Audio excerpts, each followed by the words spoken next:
I was taught to play chess when I was 5 years old, and I've been playing it pretty much ever since. My father taught me. He was quite a good player. He should have won the Scottish Championship when he was 17 years old, which wasn't a particularly strong championship at the time, but even so, to nearly be national champion is something.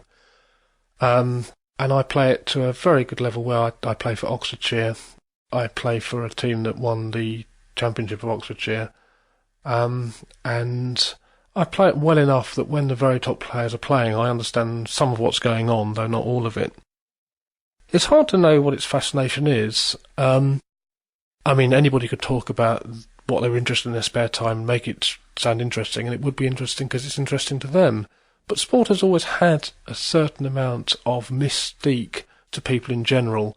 It always appears in books or films with people suddenly saying checkmate out of nowhere as if it was a complete mystery to everybody and no one knew what was going on, which isn't really how the game is played, but it shows that people are interested in it.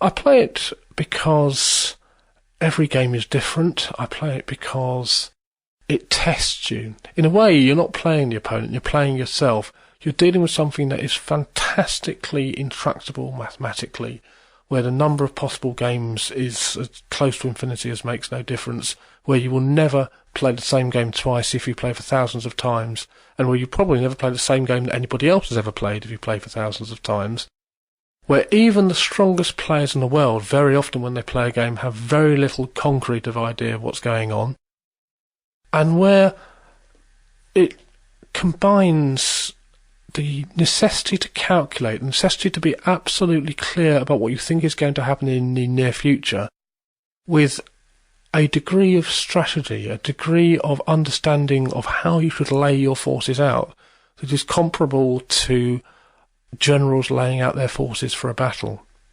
I don't necessarily think that it's healthy, however much I've got out of it. When I used to play chess, and I used to tell everybody at work, oh, I'm playing chess tonight, and I said, watching EastEnders or going to the gym or whatever, I'll say I'm playing chess. I'll come in the next day and they'll say, did you have fun last night? And I'd say, well, I never have fun playing chess. And they'll say, well, why do you do it then? And I'd laugh. And after a while it occurred to me, it's actually a very serious and good question. Why am I doing it when it's not fun? And the answer was, because very occasionally it gives me satisfaction. Very occasionally it gives me an intellectual pleasure that I don't get from anything else. The feeling that I've mastered something, that I've controlled something, that I've managed to grasp something that I had not grasped before. And that it's so rare that I do that, I spend so much time trying to reproduce the feelings, so I have to keep on playing and so on. I don't much like kids playing chess. I don't like the way it teaches children to compete against each other with the idea of beating the other and proving themselves more clever than the other. You do find, as among particularly great chess players, that they're fantastically nasty as individuals, they're extraordinarily arrogant, they're extraordinarily small-minded.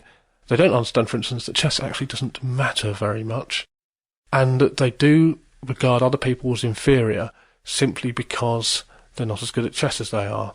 They used to say about Bobby Fischer, who is completely deranged, that he didn't respect anybody who was not at the absolute top of the tree in their activity. And if that's what chess does for you when you live it, then it can't be a particularly good thing. But just in the same way that there are certain things like walking the Ridgeway or going to the football I get a pleasure from that I can't get from anywhere else, there's a satisfaction in chess that I cannot imagine myself getting from any other activity, and even if that weren't true, I just can't give it up.